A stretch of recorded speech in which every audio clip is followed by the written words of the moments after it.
just Yeah, it's gonna play the music.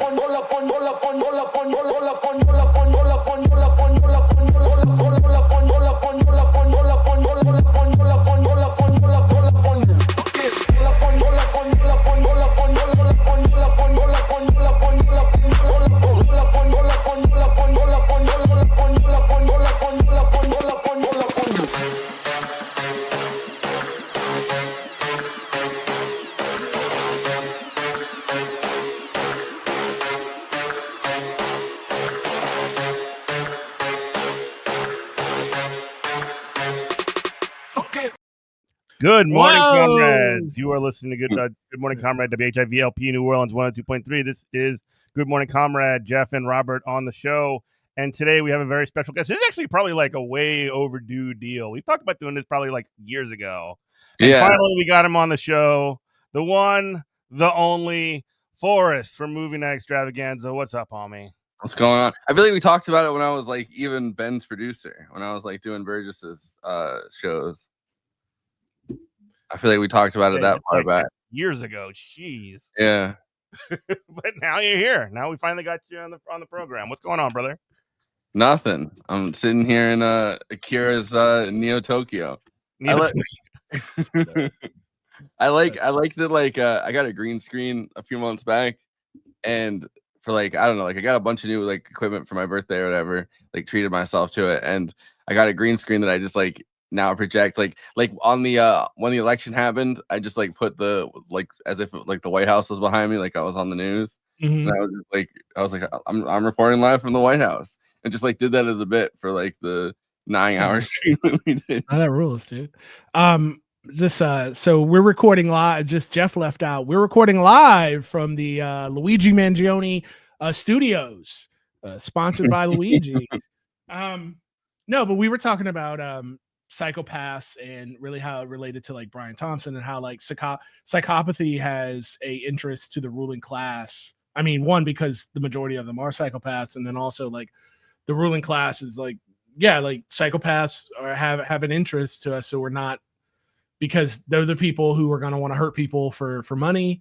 They're the people who are going to hurt people for little money, like, you know, cops and military, and they're the people who are going to be your CEOs. And I just want like to finish my statement. I watched because we were talking about, you know, psychopaths throughout history or whatever.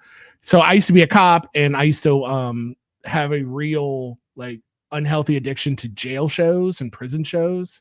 So like when MSNBC used to show like jail shows at like 11, yeah, I would be hooked on that. But I remember watching one of them. This guy stuck in my head. Just imagine in your mind like what he was like an extra in like American History X, just like the biggest hulking mass of white supremacist skinhead you'd ever seen. Yeah. And they were sitting there talking to him, and he said, you know, I was just born. He goes, you know what? I was just born in the wrong time. He goes, if I was born 500 years ago, I would have been respected. I would have been a knight. I would have been out there in the field, you know, on the field, cutting people's heads off. but like, yeah, but I understand. I'm like, not 500. I didn't go back far enough, but just say medieval times, whatever. They say, you know, in medieval Europe, I'd be a knight. I'd be cutting people's heads off for king and country. I'd be respected. And I was like, yeah, dog, you cooking. Like, you're right. You're right about that. But now we, as a culture, don't need as many guys like that anymore. We need guys who, you know, when I say we, I'm talking about the ruling class. I need guys like, you know, Brian Thompson, who was a mass murderer and a torturer, but he did it with a suit on and with a pin and not a sword or an axe. Those are the kind of psychopaths that we love now. There's the whole thing about like colonialism and like the people that you send to the frontier, right? Like the people that you send to either the new world or the people that you send to like the quote unquote like Orient or whatever, right? Like any part of your like empire that's not like the metropole. The people that you send out there to other parts of your empire to like conquer and colonize are like the craziest people in your society. And we do have that today because we still have Israel, where they're doing the classic American version kind of that, where it's like you have like literal like settler colonists that go into, you know, like Palestinian villages and kick families out. Like that's the same basic function. And those people are operating on such a deeply like psychopathic fundamentalist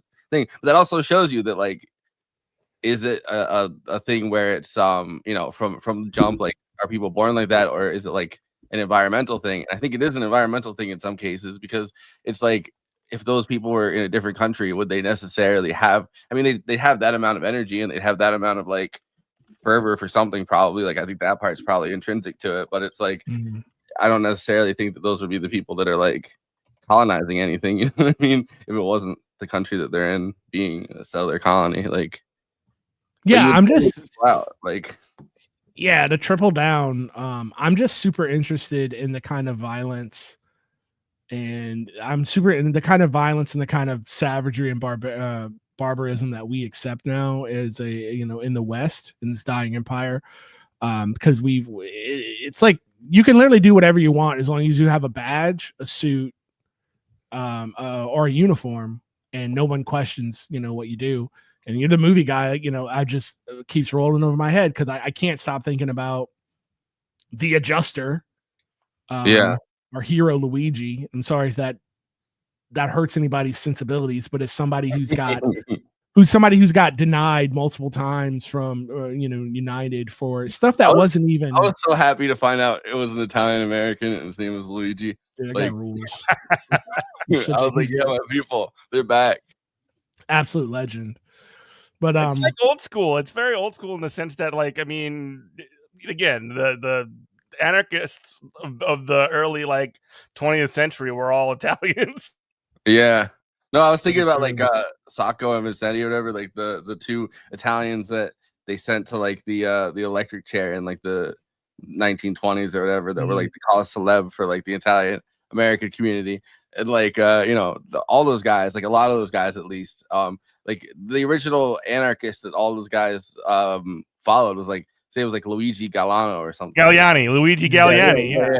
He was another Luigi. Like, these Luigis just come down in history. And Paisans. Yeah, this guy's name is just I thought when they first released his name, I thought it was a fake name. He sounds like a boxer in Mike Tyson's Punch Out, like Luigi Pizza Pasta. Like, of course. He also did the most careful assassination, right? Like, he dropped the backpack that had the crazy Monopoly money, which is like the most gangster shit anyone's ever done. And he like wrote like denied, like he did all of that crazy cool shit. And then he like just posted up at a McDonald's with the gun still on him and a written confession, and like seemed like he wanted to get caught. Yeah, a guy like that is checked out. Clear. Like, he crossed the fear barrier and is checked out. I thought it was. He's been doing theater since he got arrested. Even like yeah, absolutely. When he station, he was saying. Oh, you're gone, Jeff. But what I was going to say is, if you the thing that it's been talked about by people smarter than me as a joke, but it's like, if Buddy would have respected the boycott, if he would have respected BDS and not got his face on camera at a Starbums and not been out of McNasty's. He went to Starbucks and then McDonald's. He really did. Bro. You went to all the boycott places you're not supposed to go, big dog. Like, what are you doing? Did you see that the snitch actually might not get the money? Yeah, I heard that. I don't believe that. I don't believe that 100 at all. And here's why. Because I think they got to pay this old lady out. Because if they don't, it's just the French Revolution at that point. I don't think there's that makes the news. I don't think there's anything that's going to hold people back. Because it's going to be too much. You heard the reason, though? Crazy. Yeah, because she called the cops and not the tip line. But I don't see, we're only hearing that, but we're hearing that in our circles. We haven't heard anybody from the enemy team, right? Unless I'm wrong. Well, no, I read there was an article about it, but they also said, we could wait 2 years because the fine print on our offer for the tip money or whatever was at the end. Like, it's not just that we have to capture him; it's that we have to capture and convict him. Yeah. So like, if he was to get off, that lady would be screwed, and everyone probably fucking hates her now. Mm-hmm. Oh yeah, that's the main thing. That's the main thing is their identity. Yeah, for sure. That's crazy. That was crazy when those Altoona sheriffs at their thing, when they were like, "Oh yeah, lady who works at McDonald's in Altoona, and here's her name and address, and here's where she likes to get a cheesesteak." And I'm like, "Are you crazy? Are you stupid? I hope nothing happens to her. Don't do anything to her." I'm like, what are you doing? Like, I love I joined into this too, but the Altoona McDonald's. Everybody the review bombing. Yeah, and so like I jumped in on they had some, I can't even remember what it said, but I was like, they were like, oh, like we'll see your deal or something like some stupid promotion, and everyone was commenting underneath it, being like, yeah, well, you're gonna snitch on our deals, and then somebody underneath it was like, Wendy would never do this, Burger King would never do, like, they're just listing up various things. Checkers would never, Rallies would definitely never. Like, but the best one was like Waffle, like a Waffle House. Oh, Waffle House. Waffle House would have held you. They would have been like, hey, bro, they give me your stuff, bro. We gonna hold it in the employee break room. They would throw a chair for you. The thing I kept seeing with the review bombing was what people kept saying they had a rat problem, which I think is hilarious. That's great. That's pretty good. But I do wonder with the actual like Luigi guy, right? Like his profile does seem to be someone who would very much need to take credit for, like, he went to an Ivy League school, brilliant, seems like a brilliant kid, was really he's all over fucking social media. Clearly he was like one of those people were saying like, oh, he's like a racist, like I don't even think he is. He was like a software engineer that was kind of sucking off Elon Musk to like it seemed like he was trying to get his first software engineering gigs. You know what I mean? Like they are going to come at this guy, and I don't know what I'm talking about. He was a bug squad with Civ 6. They're going to come at this guy. I'm not even talking about the state of New York. I'm talking about the media. Yeah, he's going to come at this guy to try to change our minds. Hold the line. I don't care. I don't care if he was a neo-Nazi. I don't care if he was in the Klan. This guy's my hero. The enemy of my enemy. There's nothing you're going to tell me about this guy that's going to make me change my opinions on him and stop putting money on his JPay.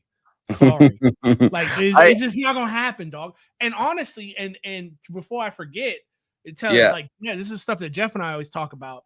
Like, I personally am sitting up here on a podcast. It's going to go out worldwide, Fed posting. People are Fed post. I had to change my mind. I used to be like, y'all need to stop Fed posting. Stop.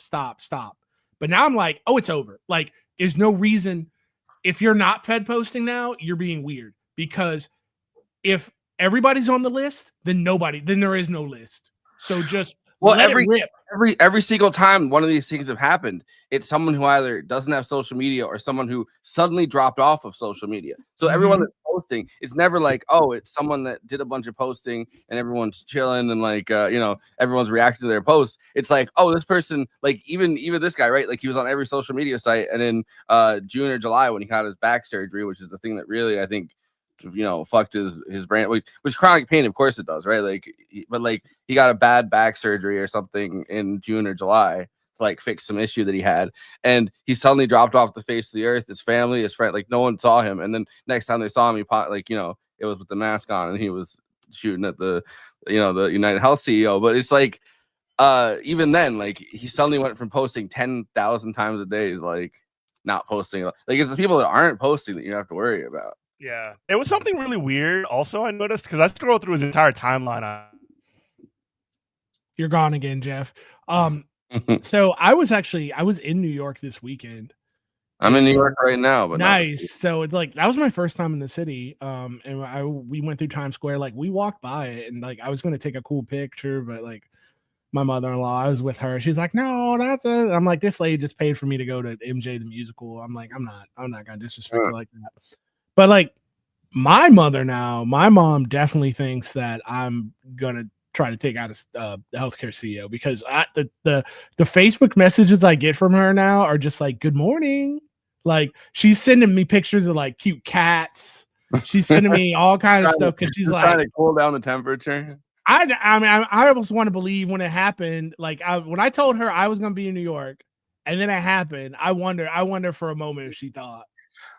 What we need is like we need somebody to do that for the entire country, like because they do that. They kind of have that in China. Like when you look at like Chinese state media, it's like cute pictures of like a dancing panda like one day, or like a lot of the stories are just like a cool bird spotted at whatever. And like I feel like we need someone to do that for the entire country. Like we need our news to stop being like some guy that's been eating fucking junk food for like the entire weekend and comes in with red face, like clearly hungover, shouting about like immigrants. And we need to stop doing that. And we need to have like every media like thing needs to have like multiple stories about like cute animals and like really bring down the temperature on everything. You mean like actual Douyin, actual real TikTok? Every time I get that stuff on TikTok, because I'll get like Chinese TikToks. and I'll just put in the comments, I'll put Xi Jinping, please just keep me here. I'm trying to be on the real uncut TikTok. Don't send me back to that hellhole. I'm trying to watch old people cook and dance and sing Chinese songs. But like, I feel like I feel like the news needs to be like that. Like, I feel like society would be so much better if I could see that, like, once like video games and Netflix and Love is Blind and all that other stuff, like NFL, once it wears off as like opium of the masses, I could see the next kind of societal control being, toxic, sort of optimism. I could see that. I mean, it's not even like it's just like it's things that are infantilizing and calming, right? Like it's trying to like bring down the temperature and be like, you don't need to revolt against the system. Come on, like calm down. Which is why they probably kind of do it in China. New Call of Duty's coming out. Chill out. Come on, you want to play that. The infrastructure behind like U.S. media has gone completely the other direction. They're like, hey, the only way that we could get people to stay on social media sites or to keep watching the news is like we have to really amp them up, especially like old people. We have to really, really amp them up and make them feel afraid, and then they'll keep watching. And like it's almost counterintuitive in a way, but like as long as we keep things at like a fever pitch, but then society has become more violent, more bigoted, far more bigoted, like openly for like, because I feel like I'm not saying it went away for a little bit, but it got like less overt, right, for a second, and then it got way more overt after that. Like I feel like all that stuff has been like pumped into everything, because it's like, listen, if people are feeling real xenophobic and people are feeling real angry and like afraid of stuff, like they'll keep watching TV. It's like 100%.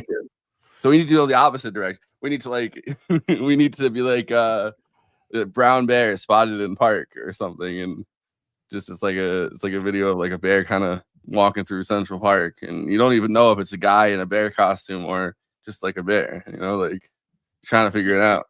Did you hear about the bear that robbed they're like, oh, a bear robbed a car, and it turns out to be a guy.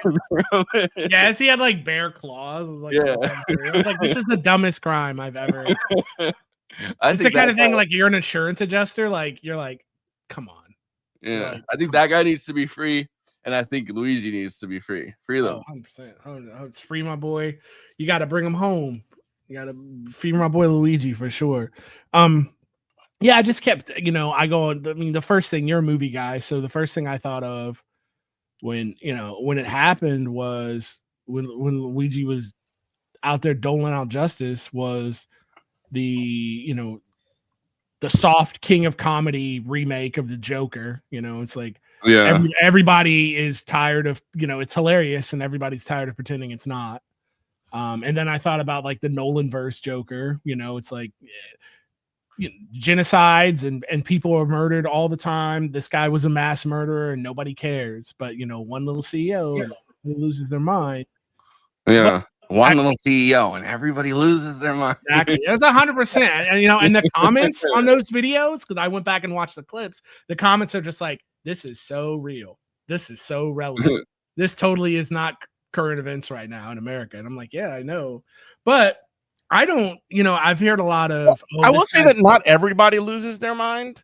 I will say that like mainstream media and like a bunch of select politicians lose their mind. The people that we're supposed to listen to as some kind of mortal. Oh yeah, no. But like normal people are just like, oh man, like that's kind of rad actually. Yeah, because they just see through it. Every politician I've seen, I go into Open Secrets and I try to see how much money they've taken from healthcare, like the health insurance industry, and it's always they've taken a bunch of money from the health insurance industry.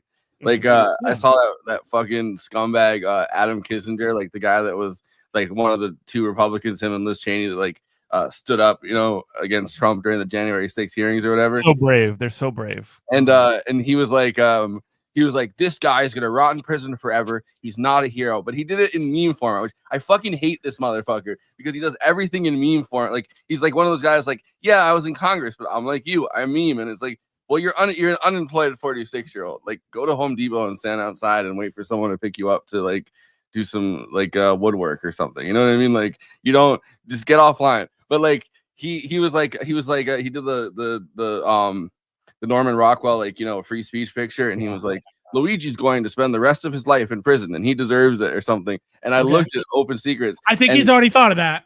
And the Blue Cross Blue Shield had like paid this guy like $80,000 or something. And I was like, he's clearly like it's so open that he's just in the bag for the healthcare industry, and it's like everyone's just ratioing him being like, remember when you voted against the Affordable Care Act, bro? Exactly. But it's just such a dumb thing to say, and it shows how out of touch these people are with actual like how society runs on our level, on the street level, and how it works. Yes, I'm pretty sure that Mr. Luigi had already run through that in his mind.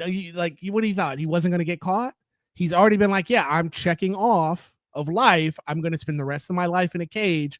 I'm committing this murder in New York State, which does not have the death penalty. And I'm like, anybody who knows anything, ask your average guy. I have a little bit more. I worked in a jail. I was a cop. I have a little bit more knowledge, but ask your average guy here in New Orleans or in New York on the street, like, what do you think his life's going to be like?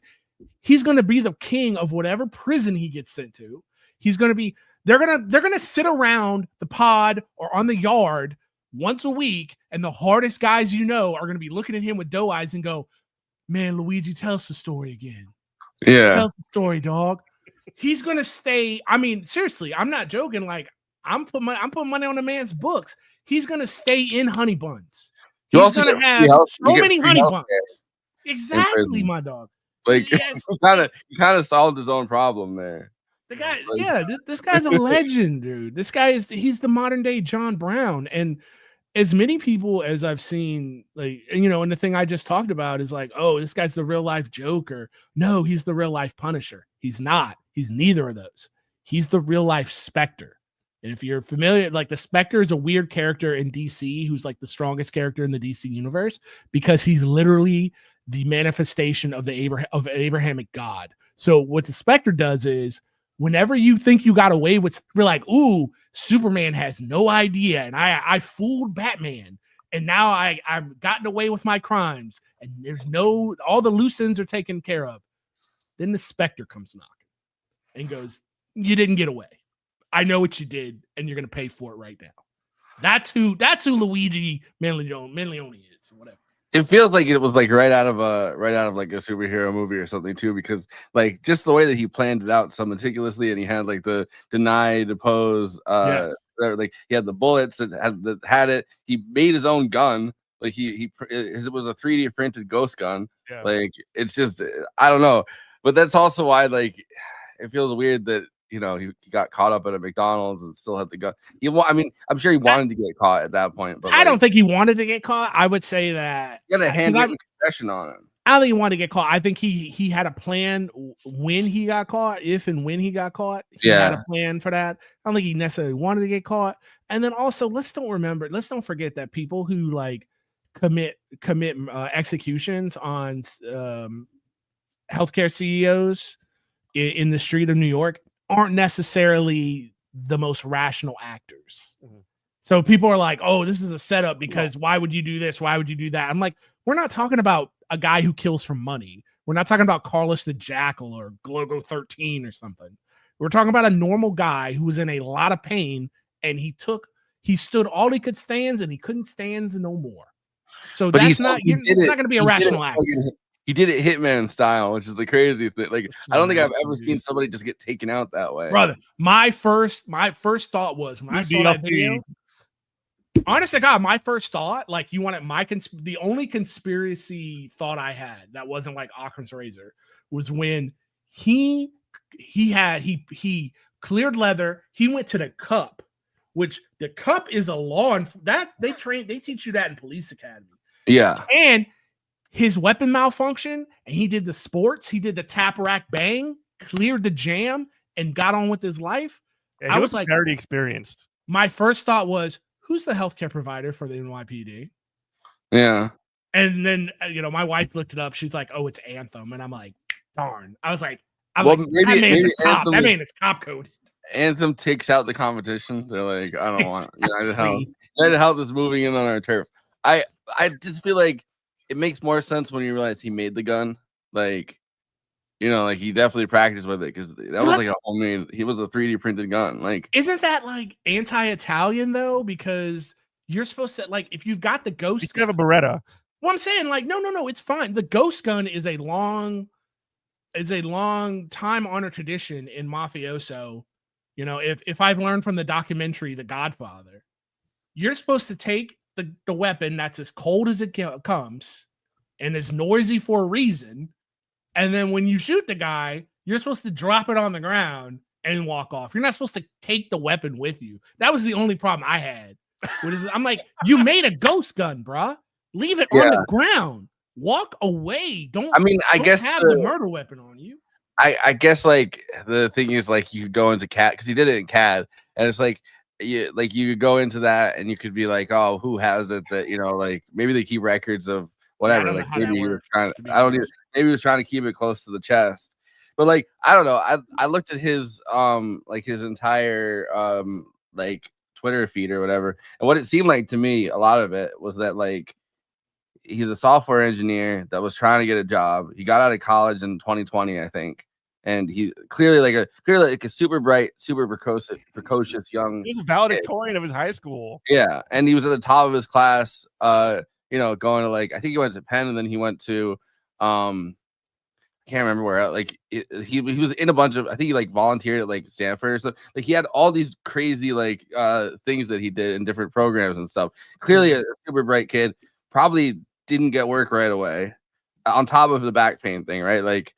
And so, like, his whole social media platform, like, online thing seemed to be like, hey, if I tweet over and over again, like Elon Musk, like, someone's going to hire me. Or get in with, like, the same people that Elon Musk isn't. Like, he was quote tweeting, like, all of Elon's favorite people. And it's like, oh, yeah, he's crazier than the cat box. But did still. You see the Tim Urban stuff? Like, Tim Urban, who's, like, apparently one of these, like, he's like I don't know that much about him, but he's like he was definitely like lifting up like this guy's book. Like this is one of the most influential books. Oh yeah, I did like that. And like Tim Urban's like when he starts. No, I think the book was like I can't remember. That's not what I meant by writing this. This book was like solving modern problems or something. Like, and he was like, no, that's not what I meant by that. Like, that's awesome, dude. Yeah, WHIV listeners, WHIV 102.3 FM. We are now, the Good Morning Comrade is now a true crime podcast. So have fun with that. But no, I keep thinking about the gun because I don't know anything about CAD, but I can imagine. What's our problem? A self-help book for society. So it was the name of the book. Yeah. He gave Brian Thompson some help. I tell you that. He really considered like what is the problem here, and then he acted on it. but it's so much funnier that Tim Urban is just like, no, I didn't mean like that. No. I mean, I guess if you leave the gun and it's a 3D printed gun. Well, okay, so the forensics, NYPD forensics now has the gun, the 3D printed gun. I guess you could break it down and figure out what polymers they were used to 3D print it, and then just start like expanding a circle of who's ordering those polymers right now. This is fantastic. I love this. Could you imagine how that's how you could track it down? It would take a while. Can you imagine how insufferable fucking the NYPD would be if that's how they solved it and it wasn't some lady that just called? Because every single time, right, some lady just called the cops and then the cops brought him to the NYPD, right? Like, and the cops are like, "Look at all of the things that we did." Yeah, but like, can you imagine how much more insufferable they were? So lost. They didn't have a name. They had nothing. Yeah, Eric Adams talking about, "Oh yeah, we're really close." Like, imagine like Eric Adams having to say the word polymers over and over again, like polymers. The cops broke. I'm gonna pass it to my friend, but the cops broke down the polymers, and it's like, all right, he's so stupid. He's such the public. He's an incredible that we deserve right now. Have you ever seen the video of him? His campaign video when he was a state senator, where he's explaining where all the places. I got to send you guys this to play if you haven't seen this. But it's all the places you can hide. Yes, child. Yeah. He's like, if you look inside this Nintendo Switch cartridge port, have you seen that? Find video? a crack pipe. I've not seen this. All right, so I gotta send it to you to play. It's so fucking funny. It's literally literally the funniest video I've ever seen, and I've played it pretty much every podcast I've gone on. I love his little hat that just says Mayor Adams, and all I can think about is what's his face, the patriarch of the Lannisters in Game of Thrones, just saying, he who has to, if you have to tell people you are the king, you are no king. It's like, why do you walk like that hat? You look like such a schlub. You look like such a schmuck. Mayor Adams, in case you don't know, like I'm Mayor Adams. Like our mayor, like we're the smallest destination city in the world, New Orleans, and like our Mayor Cantrell just walked. Everybody knows who she is. Like we all know. He also said, he said, "My haters become my waiters at the table." I love that. That is so based. I love that. Right, here we go, Eric. Right, this is. It takes a couple minutes for this to get started because he introduces himself first. But this is the funniest fucking video I've seen online. All right. When a person was shot doors from my house, I realized not his house. First off, hold on. I got to stop it right here. That mustache, he needs to bring it back. That's so sad. He's got to bring it. Not his house. I'm pretty sure it's his son's house. That was a whole scandal. But he's got the black jacket, the white shirt, and the white pocket square. He's got it going on over He here. looks like a guidance counselor he looks like a middle school principal who would tell young black boys to pull up their pants at least 50 times a day. He looks like he would be one of Philip Banks guys on fucking Fresh Prince of Bel-Air. He's like, oh, this is my new law partner. Absolutely. 102.3 WHIV LP New Orleans. This is Good Morning Comrade. We were watching we're listening to Eric Adams talk about combating drug violence. So here we go. But my crusade is of removing illegal handguns off the streets of New York. Hi, I'm New York State Senator Eric Adams, and for 22 years I wore a What is he holding here? That's his vest. That's his little Kevlar vest. So the first thing that comes to my mind hearing him speak in this rhythm is that I wish that I could hear the mayor of New Orleans, LaToya Cantrell, doing this exact same thing. This would be incredible. She has, though. She says some dumb stuff, but then also we have our new police commissioner who also says dumb stuff on the daily as well. All right, let's continue. Bulletproof vest and stood on the street corners and protected children and families in the city of New York. I'm asking you to join me in this crusade. He was protecting. So wild, dude. If you were a single guy and someone pulled a gun, you're screwed. Yeah, you're screwed. Not if you're wearing a suit, then you might at least get a detective to look at your case. But if you're just a dude, yeah, you're screwed. Of removing illegal handguns off our streets and out of our homes. Please come and join me inside my house as I show you how simple items such as bamboo paper can be an indicator of marijuana use, or a cut of straw can be an indicator of using cocaine. I will show you how to search a room to ensure that you remove illegal handguns and other contraband from your home. What I would like to show— he's just like telling people how to be an operator is what's going on here. You just gotta play it through though. It's so fucking funny. Here is to empower parents on how to search a room inside their home. It's imperative that you should know what's inside your household, and no one can state that you can't search a room in your own home. You write the Constitution. There are no First Amendment rights inside your household. It is your obligation and responsibility not only to protect the child that may be using an illegal drug or carrying an illegal gun, but you also have to protect the members of the household, their younger brothers and younger sisters. Look at that ancient tech. I feel like I'm in a Smithsonian exhibit. Like an ancient monitor. I think that's a that's like a what's that thing? If people who are watching, he's got like a DVR like propped up in a corner that's like it's totally jammed inside of a bookcase and next to a wall, so you know it's just hot as all get out back there. It's just gonna break at any moment. It's got like an Emerson like 2010 TV that you would have paid like $500 for at Walmart. Yeah, back in the day. Clearly, it could have a DVD player embedded in it. I can't tell with this view, But even a DVD player is a perfect place to hide illegal drugs. You know? That's where I hide mine. That's where I hide mine. New New York does have some fire dispensaries though. I don't know why, but it's also a really funny note. You could just see in the top right of the frame, there's also like the chains from the fan in the room. I don't know. It's like the Huntington Bay, Hunter's Bay, like Home Depot also, fan. The music in this just gets louder and louder. Bro, like, well, I'm sorry with these poor people who are just listening. What are these in the top left corner next to his ear? It's Beanie Babies. No, that's not a Beanie Baby, dog. That's a rat. That's like a rabbit with a human face. Look at it. It's a little white rabbit thing going on there.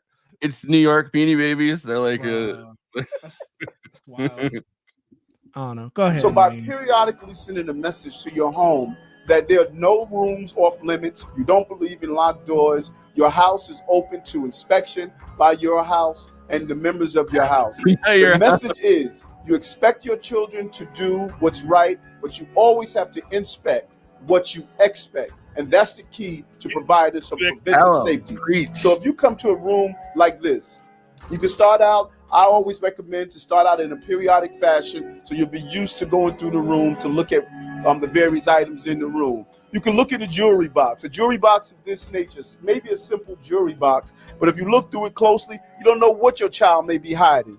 For instance, a gun could be hidden. A small caliber weapon could be hidden inside a jewelry box. What this kind of reminds me of, honestly, did you ever see the Boss Rutan self-defense video? Yes, of course. Reminds me of that, but like way dumber. Of course, buddy. A gun could be in the jewelry box. Yeah. Bro, I used to work at a... Look at the various colognes and perfumes and photos and pictures. Drink some. You should always, when your child bring in his popular knapsack with many different locations, look through it to see what exactly is your child carrying in addition to a book. Something simple as a crack pipe, a used crack pipe. Kids are just out there smoking crack? Out of their popular knapsack. Oh, but that must have been the free one. That must have been the free one that they give out to you when you're a kid. That's the Ninja Turtles and Pee Wee Herman warned me about. That drug dealers are just giving away free product. I also love that like it was like on the top of everything. You didn't even have to dig in the bag for the crack pipe. It was just like hanging out of the top. Can you imagine that? Just like showing up at like the bus stop or like going to PS whatever number, and your buddy like, what you doing? I thought just getting a little cracky in. They'd be like, get the what? You ain't got to worry about that. So my first thought with the Luigi thing, right, where they found his backpack, I was like, Eric Hav's going to come out there and talk about the popular knapsack. Be like, I told you there could be anything in these popular knapsacks. Here's the thing, though, and I'll tell you this: I'm not a parent, but like I've had conversations with my dad. So even as a parent, like this is terrible advice. Yeah, because he's. I mean, I'm not even trying to be like you shouldn't like make your house. I'm being like realpolitik as it gets. So my dad used to tell me, he goes, I knew exactly. He told me once, he goes, I know exactly what you were into in high school. He's like, because I would wash your clothes, I would do your laundry, and I would just find stuff in your pockets, and like you would just leave stuff out. And I knew when you had detention, I knew when you were suspended and what for. I would call the school and be like, what's going on? And it's like, and I never told you unless it got super serious because I didn't want you to become good at hiding. I wanted you to just throw stuff around like you were doing. I knew if I came down on you or for stupid stuff, you would just learn how to just hide it. And I was like, that's genius. So it's he also has a whole book. He has a book that like for parents about like keeping your kids off drugs and all of the stories. One of the newspapers that does like an online publication, whatever, tried to track down. None of the stories were true. He just made them up. Of course. I'm just sort of like thinking like this is like he's like doing a Darman thing, but like for just like drugs and trying to scare the crap. Bum, dog. Man, that guy's a bum. I hate him so much. Who's a bum? Eric Adams. Oh, he's just like so shady. Like as politicians go, he's like the slimiest of. Like I wouldn't believe if I was in New York City and I asked him like where the nearest dollar slice was and he's gave me directions, I wouldn't believe him. I'm like, he's obviously sending me to go get killed because this guy's just the vibes are in the gutter. by an NYPD guy that's gonna run your pockets. Like, So I tell you, and before we get funny New York story, my bad little sister-in-law was just smoking a joint like on the street, and like there was this like she was kind of hot. I ain't gonna lie. There was this like Yesenia like Latinx baddie cop who was like standing next to us, and she's like, "Can you not blow that in my face?" He was like, and my sister looked at her, and my sister-in-law, and said, "Can you leave me?" Because she said, "Can you go find that man and leave me alone?" That girl was so mad. She just and then just turned turned her back. I was crying. That's so funny. This is a discussion piece where you should start speaking with him to find out what is he doing with it, and the whole use of drugs. This invokes conversations. Look at picture frames, and behind them, cameras. Try to determine what's taking place. Behind a picture frame, you can find bullets. What does that mean to find? Why are the bullets behind a picture frame?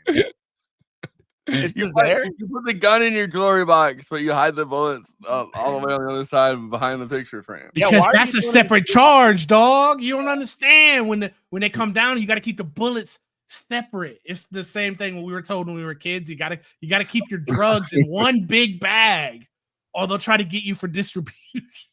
These kids are smart. You got to listen to Eric Adams. These kids read the law. They know.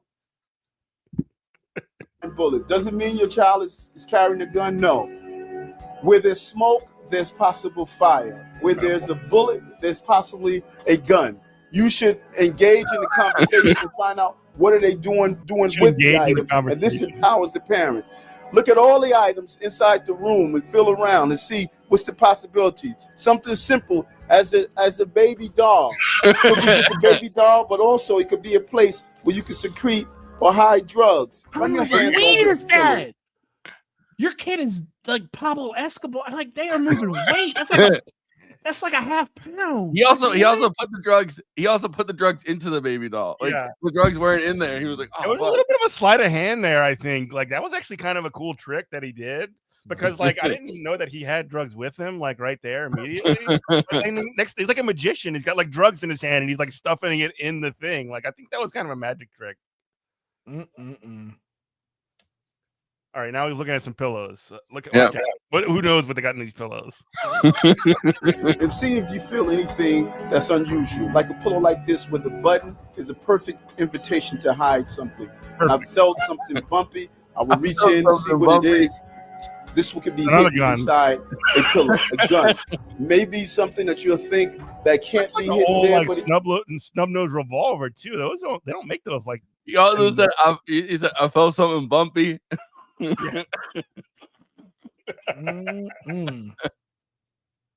Can. And what happens not only when the person who is carrying this illegal gun is in possession of it, but also a child that comes into the room and plays on the bed, they find this gun. Let me tell you what a child would do.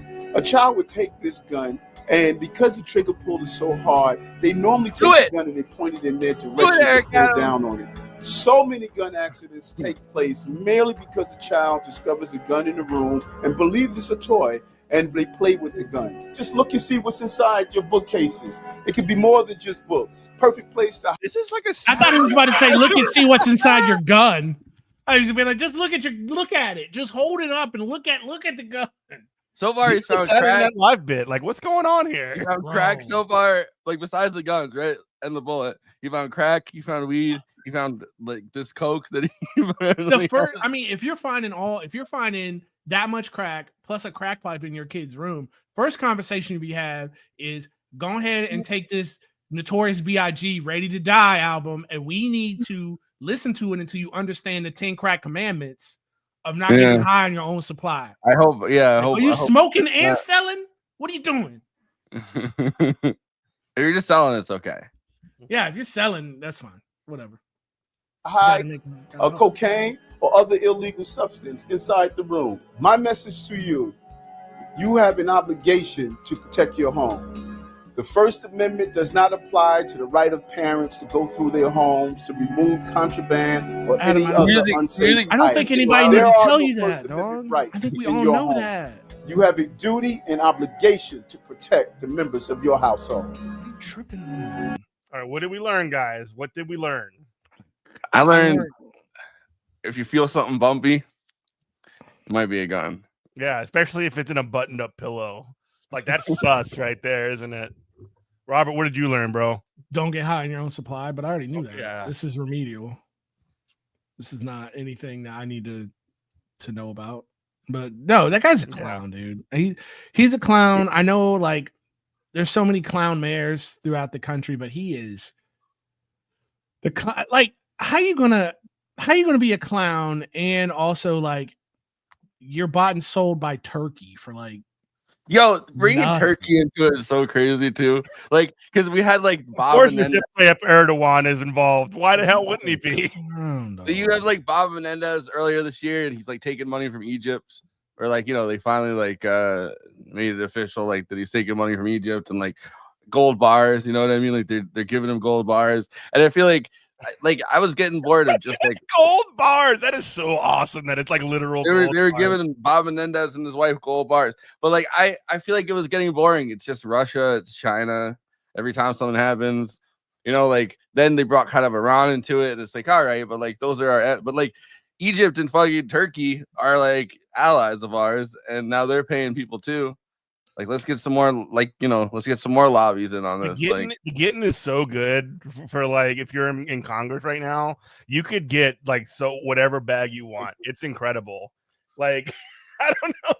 It's just such a big deal. Like I mean, are you telling me that like Lindsey Graham and all these other freaks aren't doing that too? There was such a good like breakdown of like the charges that Eric Adams had, and a lot of it was just they were like Turkey was giving him airline tickets through Turkish Airlines, but anywhere he went, he'd have to do a layover in Turkey, even if it was like nowhere near Turkey. And he wanted to save the few, like he wanted to save like a couple $1,000s, so he would go all the way to Turkey and then to Europe, or like all the way to Turkey and then somewhere in the Middle East, like all the way. So he was doing these layovers that took him all the way. So there was like one text from his like live-in girlfriend, like at least one of them, because I think he has multiple of them, but like one of his girlfriends or whatever was like, why are you sitting at like in on car right now or whatever? And he's like, I had a layover, and he was going to like Europe. So he went all the way to Turkey and then to Europe. I mean, look, that's the Silk Road. All roads lead to the if you're going east, you got to go through Constantinople, okay? Going back to our conversation off air, it's just like we're talking about psychopaths and sociopaths. Like this is proof. Like we're talking about Eric Adams. Like psychopaths and sociopaths don't need to be smart. They just need to do what's necessary and have no shame. They have a nose for the football. They have to know how to get to power, and that's it. Yeah, that's it. That's all you have to do. It's crazy that he's the first New York City mayor to get indicted in office. Yeah. And like you'd think that because we had Tammany Hall for all those years, and everyone was like, "Oh, they're so corrupt." Apparently, no one got indicted in office that was a mayor. But then they had like Gentleman Jimmy or whatever, who he fled to France and like got away with his fucking crimes because he fled. And they didn't charge him while he was in office. He just took off in a plane because FDR was like, get out of here for a while, just until the heat calms down. And then we had like, I don't know, like every mayor pretty much has gotten like people from their administrations, pretty much every single mayor has gotten people that, get like kicked out because of corruption or like investigated or like have to resign. But this is the first time they've ever gone to the top. Like you have to be so corrupt for like the FBI to be like, look, there's a Democratic president, there's a Democratic Senate right now, and like still we're gonna go after like Eric. Like we can't not, because it's just so. I think it's got something to do like with the fact that like he just like pissed off the wrong people, if you know what I mean. Yeah, like, no, exactly. That he was like more corrupt than like all of these historic figures who are like historically corrupt, but like more like less that than like more or less that like he just like all the power brokers that like actually control these people like don't like him, and so they're just sicking the dogs on him. Yeah, I mean, that's usually how it works. I also think that it really affected everybody in Biden's administration from, you know, like slow ass Merrick Garland. Like, why did he make that guy the attorney general? That guy, the only thing is that guy didn't become a Supreme Court justice. Like, that was his big claim to fame. Like, you're gonna get this loser into your thing as the attorney general, but like they really got affected by the claims that all the charges against Trump were like politically motivated. Which if you're a politician, any charges against you are politically motivated. Like, because it's politics. So like the charges themselves are also political because of what you like. Your acts are political too. Like, come on, like what's going on here? You're a politician. I think Biden should pardon Eric Adams. That would be pretty funny. That would be hilarious. I mean, I don't think so, because I mean, it's not gonna happen. But I see what you're saying. But it's like, it feels like he's being slow walked into a room, like Goodfellas style. Yeah, where it's like nobody is. They're just letting. There's a way to make these. We live in a sick society. There's a way to make these charges go away, and nobody's stepping in the way of that. Yeah. It's the same thing with Trump. Like when Trump first got indicted, we're like, this probably wouldn't happen to anybody else. But it's so, you've pissed off so many people that no one's stepping in the way and being like, everybody's just like, well, let it go, because it's like, we don't really need this guy served his purpose, and now we can just discard him. Yeah. Did you hear about so like the Hunter Biden pardon obviously was a big deal, but then apparently they're blaming it on Jim Clyburn as like the guy that convinced Biden to pardon Hunter. Right. And then he said he thinks that Biden should also pardon Trump. That's hilarious. It's pretty funny. Because Joe Biden has no agency. Honestly, of course. them trying to like, and they blame it on the one black guy that hangs out the most with Biden. Sounds like Glass Cliff to me. Yeah, they're trying to like make Hunter Biden like when they roll out Clyburn, they're literally like they think about him like this internally, like he's supposed to be the principal sort of chief voice to sort of like this, I don't know, mythical idea that liberals have of like they think that he's like the modern Booker T. Washington or something. Yeah. You know what I mean? Imagine he's a race relations guy. Imagine Biden having to meet Booker T. Washington. Yeah, that'd be great. It would be similar to him and Clyburn. I mean, he'd call him like Martin Luther King. Yeah, that's true. It'd be very it would be very Star Trek, the original series, when Abraham Lincoln met Lieutenant Uhura and said, "Oh, what a charming negress."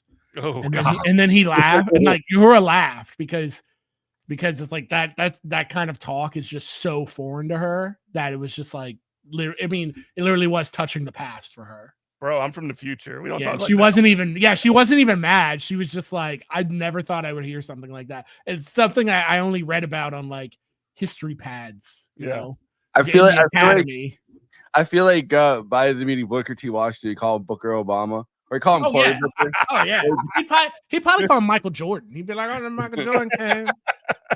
We shot hoops.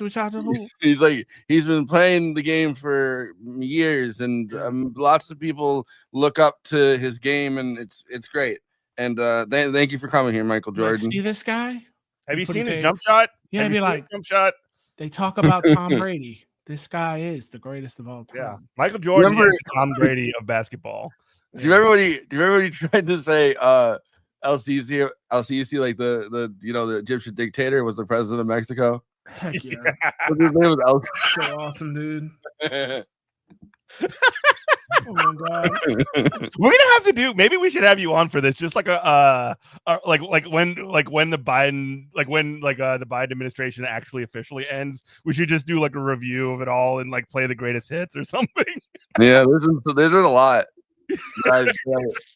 It's like every time I see the video of Trump being like, wow, you're telling me for the first time, it's like you get a little bit nostalgic, but it's like at the time I was like, everything about this moment sucks. Yeah.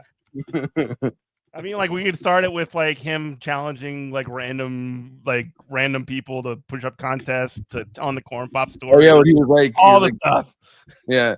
The moment that I knew that the Biden administration was gonna be fucked, honestly, was like 3 days into it when they had the Haitian migrants coming through and they had the guy on horseback trying to whip them. And I was like, Yeah, this is gonna be a terrible morning. Gross, dude. So we got like 5 minutes left. What Let's talk about movie night. Yeah, I was gonna say, what movies are you excited about? What Yeah. movies should make me go to my local hipster movie theater? and let's talk about just talk about lay out Movie Night Extravaganza real quick, and then we can get in that. Yeah, so Movie Night Extravaganza, youtube.com/Movie Night Extravaganza. I think it's the full. Yeah, let me double check. Yeah, so that's Movie Night Extravaganza. And I can never remember which ones are Movie Night Extra and which ones are Movie Night Extravaganza for the links. But yeah, we're doing like Dystopian December, which is, great time to be doing that, where we're talking about all dystopian movies. So like last night we talked about Akira, and then next week we're talking about The City of Lost Children, and we're talking about Children of Men, like lots of movies with children in the title, And then we're doing Blade Runner 2049, and then we're doing Don't Worry, Darling. I guess is our last one of the month. But like that's gonna break my mind by the end of it, probably, because I feel very dystopian already. Yeah. But yeah, I watched Sing Sing the other day. That was a pretty good. That's up for like I think that's gonna be a big Oscar contender or whatever. It's the movie with it's like a lot of the people in there are like prisoners, and it takes place in the prison. Sing Sing, and they're like doing it's Coleman Domingo, and he's doing a theater program with like the actual prisoners that like were in the theater program, pretty much. And that movie was actually really good. It was pretty touching. It was an emotional roller coaster. I liked that. I haven't seen it yet, but I heard Nora's really good, and I don't know when the fuck that's gonna. I think that's like more of like in an indie theater nearby. Like I don't think that's been in the theater like near me. So I've been waiting to go see that. But like they wrote it up in Jacobin as being like a very class conscious kind of movie, which we all need right now. And yeah. I saw Wicked. I mean, I don't know if you like musicals. Wicked was good. I don't, but yeah, I don't really either. But everyone else saw it. I didn't want to be left out. Our pal Christina is very into it. Yeah, I mean, I did watch Michael Jackson in the MJ the Musical on Broadway, and I thought I was like, well, how was it? It was MJ the Musical. It was as good as you're gonna get. Like musical about Michael Jackson, authorized by his estate. Biden comes in and is like, this musical about Booker T. Washington. Jesus Christ. Booker T. Washington sure could dance, Jack. I'm really excited about the animated Lord of the Rings movie. I'm gonna go check that out this weekend. That's Friday. I haven't heard of that one. Yeah, it's like War of the Rohirrim or whatever. It looks like it's animated. It's not Studio Gilby, but it's like somebody aping their style, and it looks real good. So anytime I can watch anime in a theater, like I'm about that. And I rewatched the trilogy this summer. No, I mean it obviously fucking holds up, but like yeah, absolutely. We talked to some guy that Conan knows, Mike Muraski, that was like he was one of the guys that was working on the effects team that did the entire Lord of the Rings trilogy, like back to back to back. And it was like we were talking to him about the whole like computer generated / like practical effects side of it, and that was pretty fun. Dope. Yeah. I'm also like super hyped for that the Nosferatu remake, because I'm like finally a movie that actually needs a remake. Like that's how remakes should be done. Like it should be like, oh, the original director wasn't able to, like, because of technological limitations, able to like expand on their vision. This is what we think they would have done if they had the same tools. Yeah, I'm complete remake everything that needs that. I watched. We did like Vampire Month, but then Nosferatu wasn't in our Vampire Month because it hadn't come out yet. But like I watched the original Nosferatu like in October, and then the Werner Herzog Nosferatu, which I haven't seen that. I need to. Oh, you should. Yeah, you should see it. I mean, it's pretty good. The only thing is he changes the name from like Count Orlok to Dracula, and it's like you didn't need to. Sure. We gotta wrap it up, but thank you, Forrest. Follow at Movie Night Extra on X and Twitter, and it's on we're on all the social media sites, and we have an audio podcast on all the audio feeds everywhere you get them. Yeah, cool. And they stream it on Twitch and stuff too, right? Yeah, YouTube and Twitch. Yeah, so we'll invite you to take a listen, to that. Thanks so much, Forrest, for joining us. We have to have you back sometime. This was a really fun conversation. Oh yeah. And yeah, thanks everybody for listening. Good Morning Comrade. Follow me on Twitter at Eminent Prof, on Bluesky at Eminent Prof, everything on Eminent Prof. Follow us on Twitter, Twitch, all the stuff. And thank you so much for listening. We love you. Bye-bye. Good job. We made it. Roll up on